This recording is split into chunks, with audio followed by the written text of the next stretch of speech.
Shalom les bien-aimés dans les seigneurs, les nouveaux et les anciens abonnés. Je suis là encore une fois, votre sœur Francine. Je vous aime bien, je rends grâce à notre Seigneur Jésus-Christ d'être encore là avec vous, mes bien-aimés dans les seigneurs. Quelle grâce, mes bien-aimés. On est là, on glorifie notre Seigneur Jésus-Christ pour le souffle de vie qu'il nous accorde, mes bien-aimés. Aujourd'hui, le Seigneur m'a mis à cœur vraiment de partager avec vous parce qu'il y a beaucoup de nos frères et sœurs qui me posent la question très souvent, me demandent est-ce qu'il faut payer la dîme ou pas, mes bien-aimés. Il y a d'autres qui me demandent, ma sœur, combien je dois donner à l'église. Mes bien-aimés, pour moi, vraiment, je vais vous parler clairement. Je vais vous dire la vérité. La dîme fait partie de préceptes de l'ancienne alliance, mes bien-aimés. C'est pour le peuple d'Israël et pour ceux qui veulent vivre sous la loi de l'ancienne alliance, mes bien-aimés dans les seigneurs. Mais pour nous qui sommes des enfants de Dieu, du grand roi, du Seigneur, de Alpha et Oméga, qui nous sommes des épouses de Jésus-Christ, nous sommes nés de nouveau, mes bien-aimés. Nous sommes sous la nouvelle alliance, mes bien-aimés. C'est le cœur de notre Seigneur Jésus-Christ. Car nous avons accepté l'œuvre de la croix. Que Jésus-Christ, il a accepté tout pour nous, mes bien-aimés. Afin que toi et moi, nous ayons la vie éternelle. Si vraiment, ma soeur, si tu as déjà reçu Jésus-Christ dans ta vie étant ton Seigneur et Sauveur, et tu ne peux plus vivre sous la loi, et ce qui veut dire que tu ne peux plus payer ta dîme, ma soeur, mon frère. Donc, les soi-disant là, le pasteur ou bien les serviteurs de Dieu ou bien les servantes de Dieu qui réclament toujours la dîme auprès de leurs fidèles, mais bien aimés dans le Seigneur, l'église là donc, ce ne sont pas l'église de Dieu. Ce ne sont pas les enfants de Dieu. Ce ne sont pas les serviteurs de Dieu. Mais bien aimés, ce sont des serviteurs de maman. Ils ne travaillent pas pour les seigneurs. Ils ne travaillent pas pour aider le brebis de Dieu. Ils travaillent pour leur propre intérêt. Ils travaillent pour que leur compte bancaire puisse être toujours rempli de l'argent, mes bien-aimés dans les seigneurs. Très souvent, vous allez voir beaucoup de ces faux pasteurs-là. Ce sont eux qui demandent de la dîme. Ce sont eux qui font de débats sur le net en train de discuter à propos de la dîme. Que les fidèles, ils sont obligés. Mais moi, je dis que ce sont eux qui sont sous la malédiction. Parce qu'ils sont en train de rayer. Ils sont en train de ne pas accepter l'œuvre de notre Seigneur Jésus-Christ à la croix. Tout ce qui s'est passé dans l'Ancien Testament, c'était l'ombre à venir de Jésus-Christ, mes bien-aimés dans les seigneurs. Tout ce qu'il faisait là-bas dans l'Ancien Testament, les sacrifices des moutons, c'était l'ombre à venir de Jésus-Christ. C'était les sacrifices de Fils de Dieu. Parce qu'il s'est sacrifié comme un son pour que toi et moi nous ayons la vie éternelle. Pour que toi et moi, ma soeur, nous puissions être sauvés, ma soeur, mon frère. Puissions rester sous la grâce de notre Seigneur Jésus-Christ. Donc l'Ancien Testament, c'était seulement Jésus-Christ. Et c'est pourquoi Jésus-Christ, il avait dit que je ne suis pas venu abolir la loi, mais je suis venu l'accomplir. Alléluia. Ma soeur, quand tu lis la parole de Dieu là, qu'est-ce que tu attends par là? Toi qui acceptes de payer la dîme encore, toi qui veux rester esclave de pasteur pour qu'il puisse s'enrichir avec les enfants de Dieu, avec l'argent que le Seigneur bénit les enfants de Dieu pour nourrir leur famille, pour aider leurs frères et sœurs, mais ils ne sont plus là pour leur famille, ils ne sont plus là pour aider leurs frères et sœurs dans l'église. Ils sont là seulement pour qu'ils puissent nourrir les pasteurs, ils puissent habiller les pasteurs, laisser leurs pasteurs dans le luxe. Vous comprenez? Et très souvent, vous allez voir, le faux homme de Dieu là, ce sont des gens qui se font de milliards d'argent. Ce sont de milliardaires, ce sont de millionnaires, de pasteurs, mes bien-aimés dans le Seigneur. Parce qu'ils sont là pour s'enrichir, mes bien-aimés. Ils ne sont pas allés faire la théologie pour rien. C'est pour vous égarer, mes frères et sœurs. Parce que leur père, c'est le menteur. Leur père, c'est le diable. il faut mentir les enfants de Dieu. Ils vont conduire les enfants de Dieu vers la perdition parce qu'eux-mêmes, ils sont déjà perdus. Ils sont déjà égarés. Vous comprenez? C'est pourquoi il vient toujours avec la parole de Dieu pour vous convaincre, mes bien-aimés dans le Seigneur.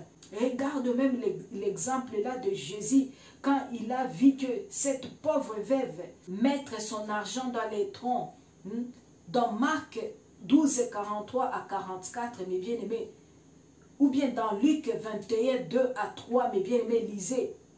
Il ne parle pas là de pourcentage de dîmes ou de quoi, mais il leur dit, je vous le dis en vérité, cette pauvre veuve a donné plus qu'aucun de ceux qui ont mis dans les troncs. Car tous ont mis de leur superflu, mais elle a mis de son nécessaire qu'elle avait. Donc elle avait tout donné, tout ce qu'elle possédait. Si c'était des cents, si c'était des 5 francs, ou bien des 5 euros, ou bien des 5 dollars, ce qu'il avait. Et elle a donné ça tout. Tout ce qu'elle avait. Elle n'avait pas resté avec quelques cents. Elle avait tout donné. Donc elle avait donné avec un cœur plein d'amour et elle avait la foi.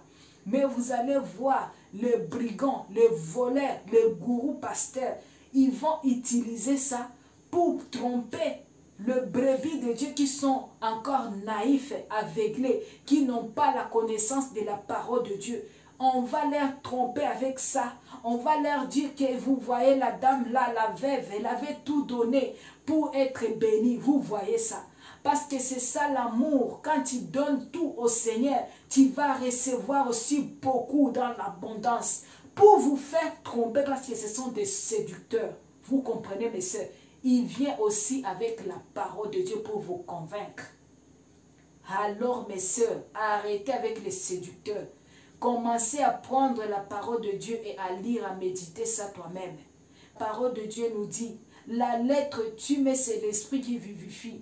Quand tu lis la parole de Dieu en lettres, et quand le faux pasteur là, les faux serviteurs de Dieu là qui sont partis faire la théologie, te faire lire la parole de Dieu en lettres, c'est pourquoi ça te tue, ma soeur.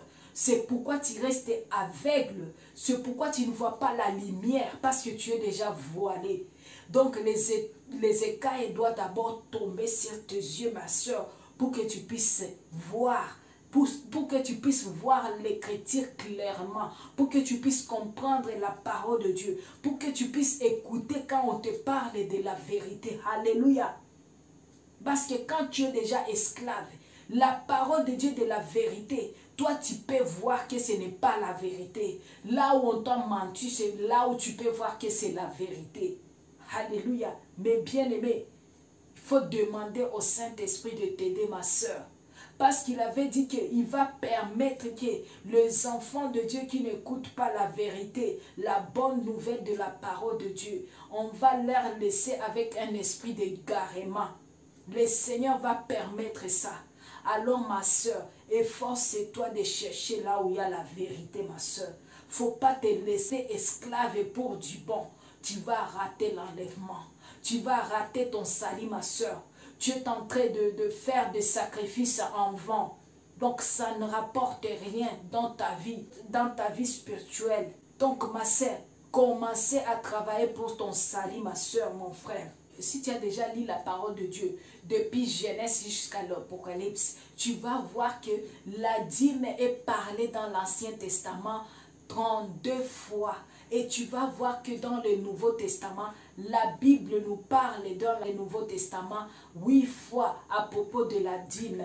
Et il n'a pas parlé ça à propos de dîme, qu'on puisse payer la dîme.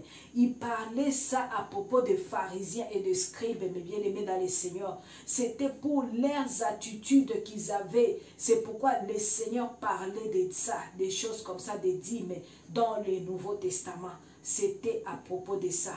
La dîme, mes bien-aimés dans le Seigneur, il ne concerne jamais les personnes vivant sous la nouvelle alliance, mes bien-aimés dans le Seigneur. Notez ça dans ta vie.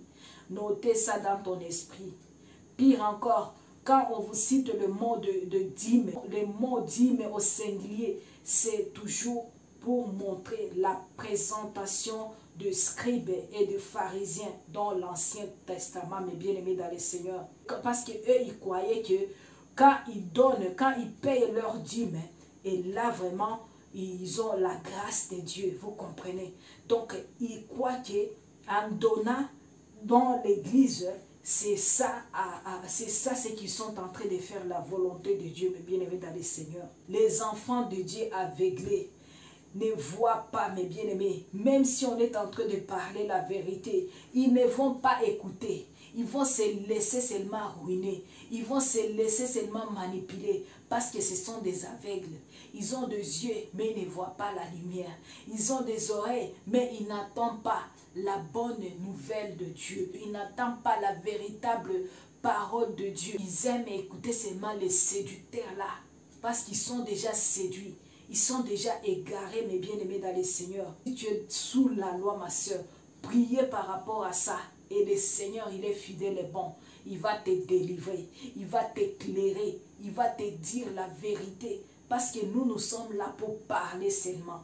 Mais c'est le Saint-Esprit qui convainc ses enfants. Parce que parmi nous, il y a les bleus et livrés. Il y a les appelés et il y a les élus de Dieu, mes bien-aimés dans le Seigneur. Donc, il faut chercher. Il faut chercher à être un élu de Dieu, pas des appelés.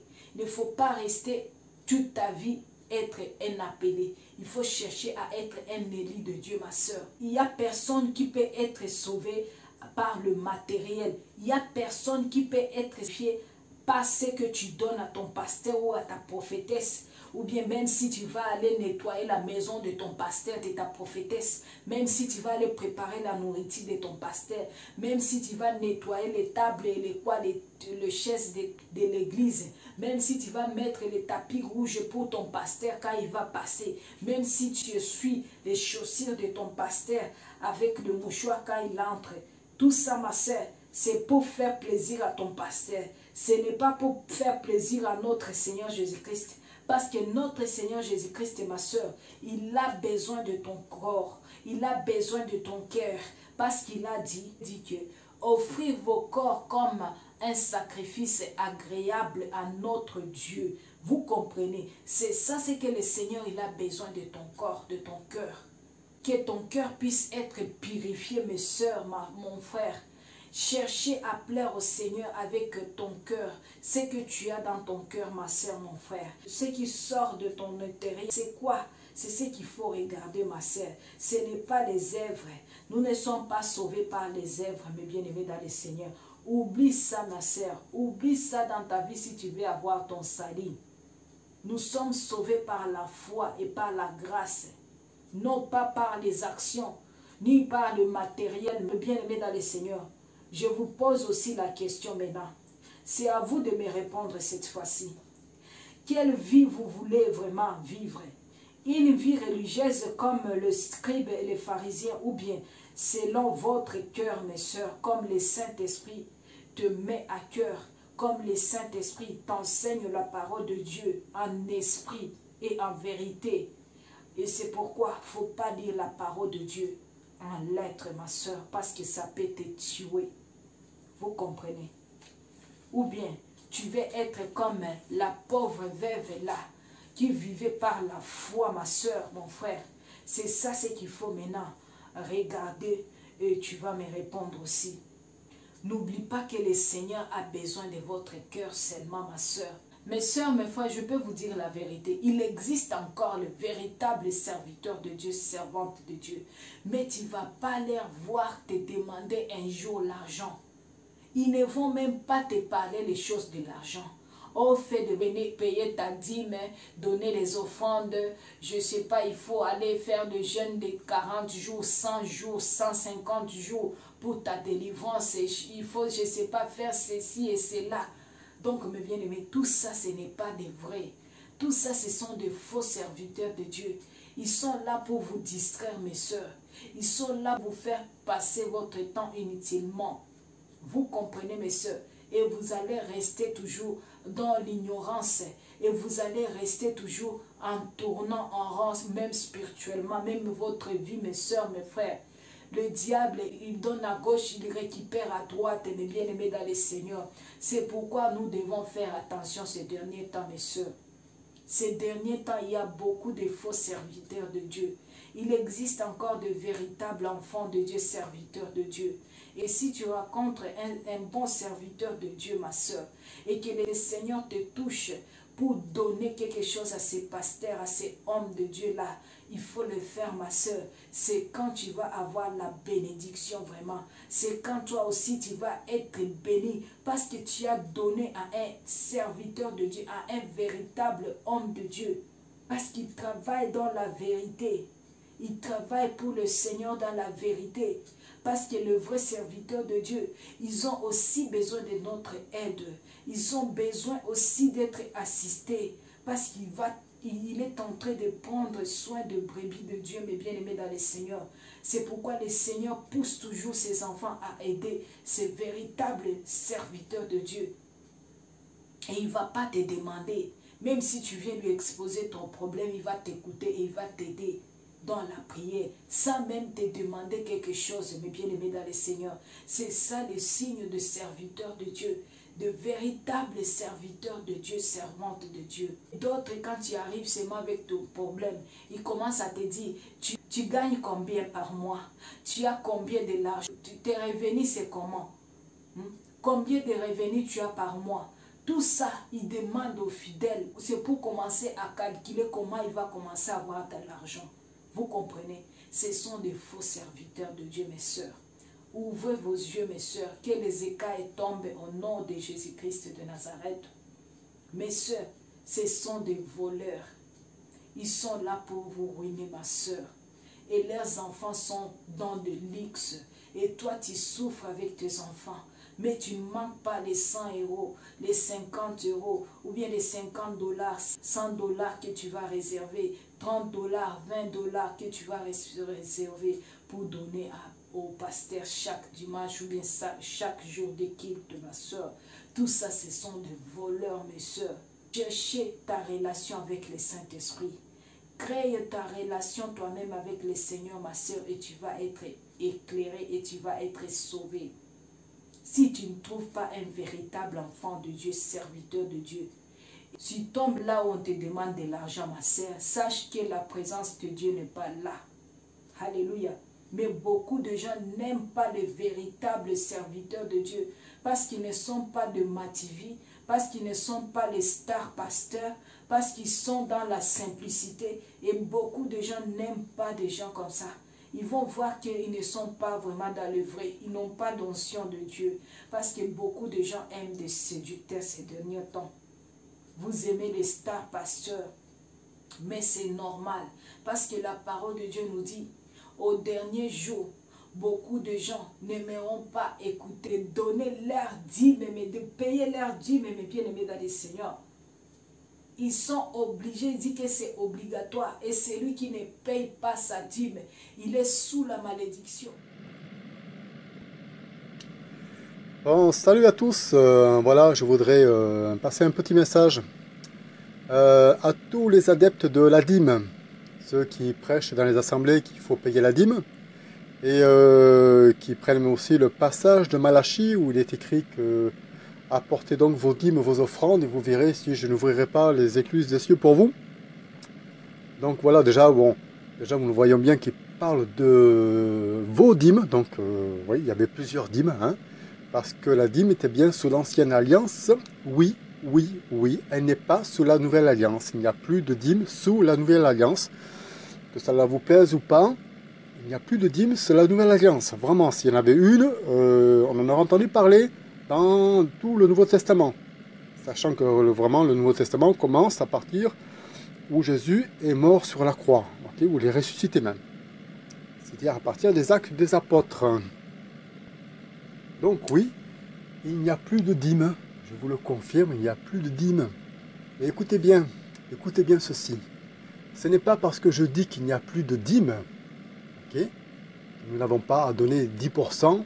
D'ailleurs, cette histoire de dîme de 10%, je le répète, c'était plusieurs dîmes, il y a plusieurs sortes de dîmes. Mais ce n'est pas, je le répète, écoutez bien, ce n'est pas parce que je dis qu'il n'y a plus de dîmes qu'on ne donne pas. que je dis de ne pas donner. Au contraire, nous tous qui sommes enfants de Dieu, nous avons Dieu en nous, nous avons son esprit en nous, nous avons l'amour de Dieu en nous. Et celui qui a Dieu en lui, celui qui est enfant de Dieu, celui qui a l'amour de Dieu en lui, donne. C'est la nature de Dieu de donner. Donc celui qui a Christ en lui donne, sans besoin de ce système de dîmes pour donner. Il donne. Ok? C'est la nature de Dieu, c'est notre nature de donner. Comprenez ça? Comprenez bien? Donc voilà. Il n'y a plus de dîmes, mais dire qu'il n'y a pas de dîmes ne veut pas dire de ne pas donner. Je répète encore, parce que les adeptes de la dîme sont tellement fermés sur leur dîme que lorsqu'on dit qu'il n'y a plus de dîmes, eux ils pensent qu'on ne donne plus du tout. Mais non, au contraire. On peut même donner plus que la dîme. Ok? Voilà. Le message est passé, j'espère que vous avez bien compris, j'espère que vous arrivez à vous ancrer ça dans votre cerveau, que lorsqu'on dit qu'il n'y a plus de dîmes, cela ne veut pas dire de ne plus donner, mais au contraire. Ok?